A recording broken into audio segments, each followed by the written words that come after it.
Tikulandireni kuna kuli konse kumene mukutionera pa podcast ya chipani cha Democratic Progressive. Lero muli ndine mkozi wanu wa program mene Robert Mukoli, komanso mlendo wathu wa lero ndi Honorable Rosa Mbilizi. Tikulandireni mayi wanga program imene. Chachikulu lero tifuna mwina titadziwa zambiri ya former President His Excellency Professor Bingu wa Mutharika. Kuti kodi Bingu ubale wanu unali wotani, mwina mukamfotokoze motani Bingu? Ineyo Bingu ndikuwakumbukira ndipo kuwadziwa ngati mtsogoleri wa dziko lino amene anatisiya, amene anali munthu wokonda dziko lake kwambiri. Andi mu zonse zimene amachita ngati president amazipanga ndi mtima wachikondi wokonda dziko lino kuti alichotse pamene tinali tipitisa patsogolo mu nkhani ya chitukuko ndi chikhalidwe chathu ngati anthu. Bingu wadziwa kwenikweni pafupi inali 2002 chifukwa iwo nthawi imeneyo amagwira ntchito ku Reserve Bank, tenakonso anali ku Ministry of Economic Planning. Ndenenso ngati economist nthawi imeneyo ndikugwira ntchito mboma, makamaka nali ku MRA nthawi imeneyo. Nazadziwa Malemu Bingu ngati munthu amene ndimagwira naye ntchito yokhuza kayendesedwe ka chuma ka dziko linolo. Potengeranso kuti inuyo ndi kadaulo pa nkhani ya zachumazi, anakukhulupirani bwanji Bingu? Anakakutengani kukusiyani ku Malawi Revenue Authority, mwina pamene papo mungapafotokoze motani? Pamene papa nthawi zonse ndimayamika kwambiri chifukwa anandikhulupiriradi kwambiri Malemu Bingu. Andi kagwiridwe kathu ka ntchito nthawi imeneyoyo timagwira ntchito mwa serious kwambiri, fuka analinso munthu wa serious pa ntchito. Amati akakupasa ntchito yoti ugwire amaonetsetsa kuti ayipange follow. He was a man of his own touch. He wanted to touch whatever he wanted to do himself. Sanali munthu oti akakutuma ndadikire uzampase ripoti.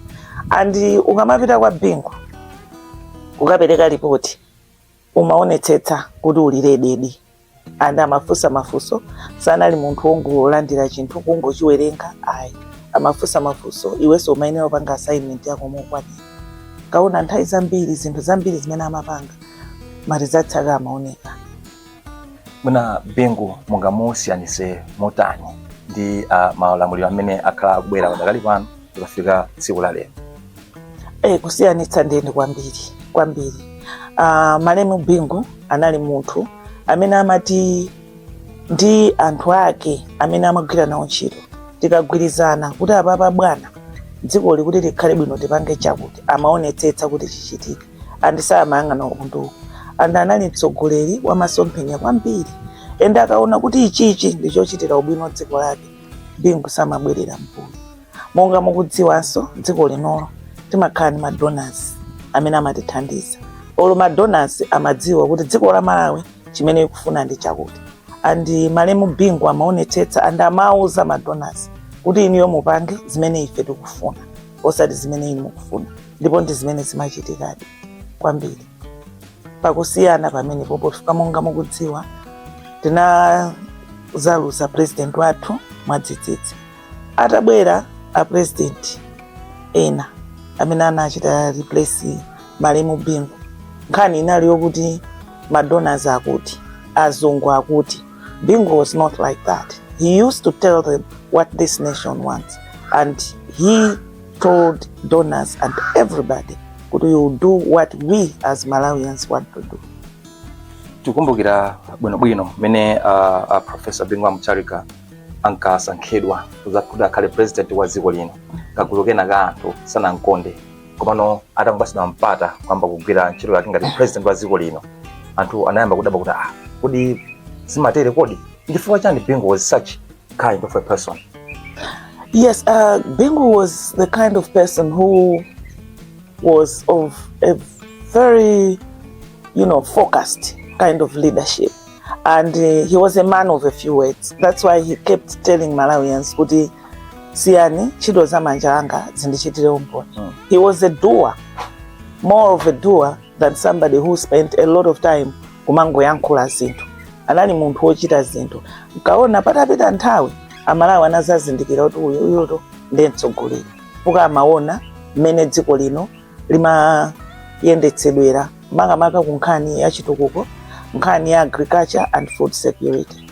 Mukuziwa inuyo kuti Malawi inafika ukuthi tinatha in 2005-6 chaka chimene chocho tinapezeka kuti tili ndi surplus ya zakudya over 500,000 metric tons, and in 2008-2009 tinakhala ndi surplus ya chakudya 1.3 million metric tons, zomwe sizinachitikepo mpaka lero. Bingu anali ndi ma policies okuti akaona kuti ichi ndiye chimene ndiyenera kuchita amachichita. His agriculture and food security policies were beyond any leader in Africa, I should say. He made a big difference to the African Union as their president. I say the African dream is not a dream of one person. It's not Bingu's dream. I will summarize the dreams of maybe 6 to 800 million people in Africa, speaking different languages, but all wanting to improve, all wanting to get from poverty to prosperity, all wanting to have better standards of living, all of them wanting to have better schools for their children, better hospitals, better roads, better houses, and all that sort of thing. That's really a dream. I believe that in the context of Malawi Millennium Development Goals, food security can change the lives of people. As a matter of fact, I believe that with food, the other MDGs, like for instance maternal and infant mortality, you really cannot go forward unless you have good diets. So one of the things that we've been just ignoring is food security. We take it for granted. Right now, as I'm saying, some governments are almost crumbling. In North Africa, in Tunisia, in Egypt, and several other countries, is food problem. The rise in food prices, the food becomes unaffordable for ordinary people. And of course, they are hungry and they are agitated to eat. And I've been saying this. I've been saying this in the G8, in the G20 summit. Let's emphasize on agriculture and food security first. And I've been challenging himself, can you actually go and maintain peace? Send a peace mission to Darfur or wherever you want to send it, or to Kosovo, without any food. And you expect that peace mission is going to work? What about our national armies? Can you maintain a national army without food? Can you maintain the police service without food? Can you keep our children in school without food? Malawians do have ingenuity, do have determination, do have imagination, and also do have a future. Above all, I've always insisted that you should dream in color. These days, if you buy a camera or a TV which is black and white, you really are wasting your time. Everything is in color, so why not dream in color? These people are dreaming in color. They're making things happen. That's dreaming in color.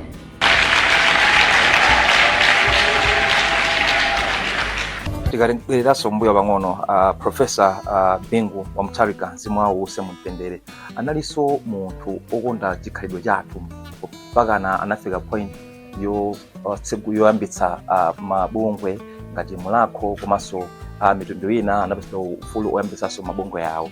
Chifukwa chani Bingu was munthu wotere kuti amapanga push mbali zonse sanalinso munthu wokondera pa zochitika zake? Yes, Bingu tukunena nkhani yakacha, but in economics he was a very fine economist, and in economics, especially development economics, you cannot develop a nation that doesn't know itself. Dziko liyenera kuzidziwa kuti ife ndife ndani, timakonda chani, timachita chani, chikhalidwe chathu ndi chotani, because it's only after you identify yourself that you are able to identify your problems, including economic problems, and resolve them. Even for one to approach a people in terms of economic development, you have to know who those people are. So culture ija imatithandizanso kuti kodi pa nkhani ya chitukuko tiyende bwanji. So Bingu was all encompassing. He knew that Malawians have to know who they are. Kaona analola and anapanga facilitate kuti zikhalidwe zathu zionekere poyera aliyense azidziwe yekha kuti ndi ndani ndipo ayenera kupanga bwanji kuti dziko linolo lipite patsogolo. Kunabukadi mabungwe amulakwakho walomwe, kunalinso ndamo zayawo, the Chewa Heritage inatenga mphamvu kwambiri. Kumpoto so chimodzimodzi angoni anayambadi magulu athu kumabuka chonchicha zimene zimathandiza pa chitukuko cha dziko kwambiri. And nthawi zambiri kuti dziko litukuke pali makacha ena amene timayenera kusintha. So if you don't know kuti kodi anthu kacha yawo yamapanga chani, it's very difficult to transform zinthu zina kuti zikhale improved in terms of cultural well-being, because pali makacha zena amabwezera chitukuko mbuyo. Ndiye timayenera kuwatulusa poyera anthu aone tizisintha zimene zicha tizenda chitsogolo ngati dziko. So Bingu was a fine economist in that regard. Padakali pano tili mu nyengo yonkumbukira president amene former president his excellency Professor Bingu Mutharika. Inuyo ngati mmodzi mwa anthu amene munali naye chifupi kwambiri mukakonde amalawi kapena dziko lonse lapansi likunkumbukira motani namandwa amene? Malemu Bingu ine ndingakonde kwambiri amalawi titamukumbukira ngati munthu amene analisintha dziko lathu lino la Malawi kwambiri pa nkhani ya chitukuko, amene anatisonyeza ku Malawi kunoko kuti ifeyo ndife anthu tingathe kuyima patokha.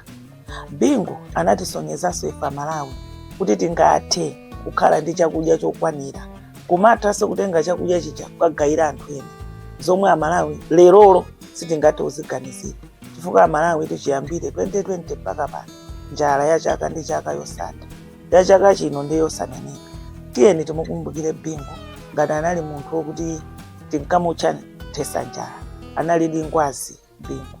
Dziko la Malawi analiyika pamapa, palibenso amene samalidziwa dziko la Malawi pa dziko lapansi pano pacha Bingu.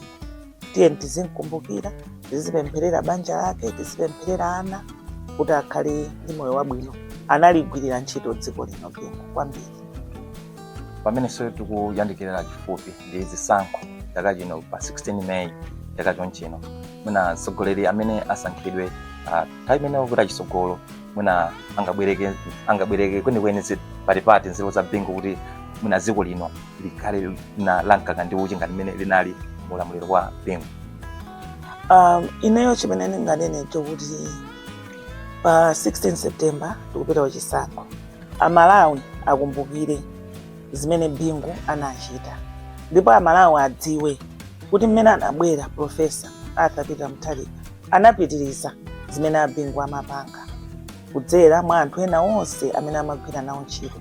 Ndiye tiyeni amalawi tione ntchito za chipani cha Democratic Progressive Party.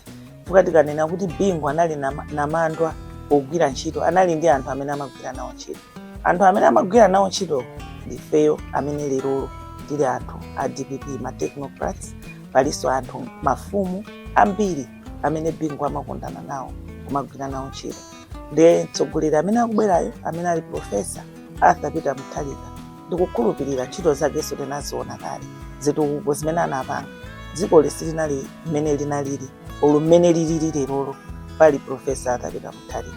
Kaya timakhala ndi njala, Professor amaonetsetsa kuti atipase chimanga, amatipasa mbewu nthawi yodzala, koma panopa zonsezi kulibe, petereza kulibe.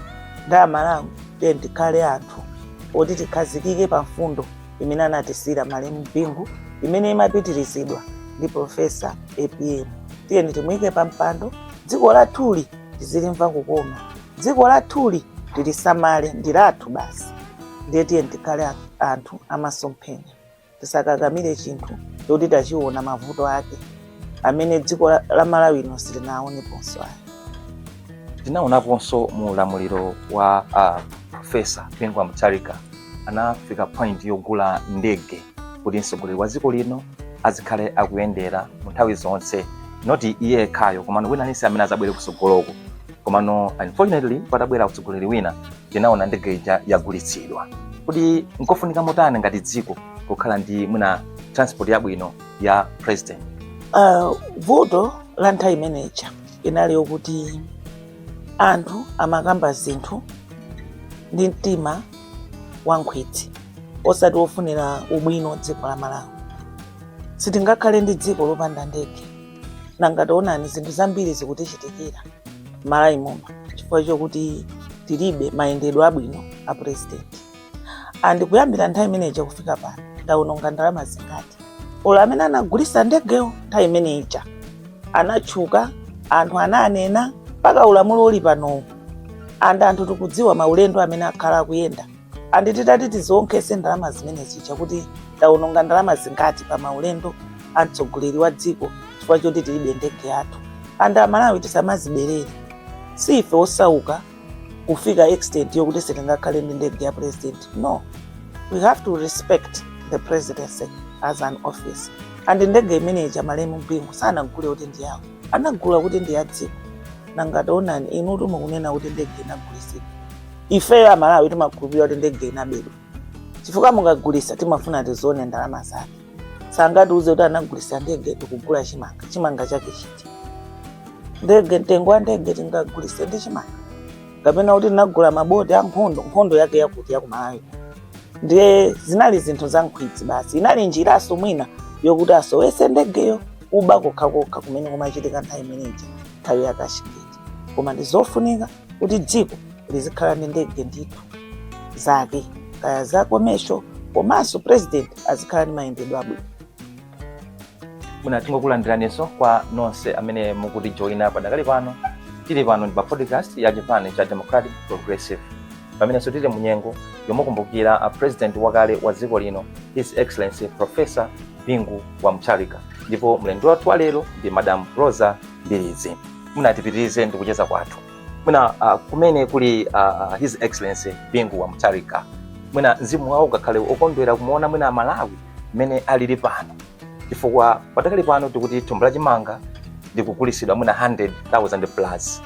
Mwina zinthu ngati zimene zizi kumene ali Bingu mwina zikhoza kumawo mtima motani malingana ndi mmene iye analiyendesera dziko lino mulamuliro wake. Pamenepa timanena kuti Robert Bingu is turning in his grave.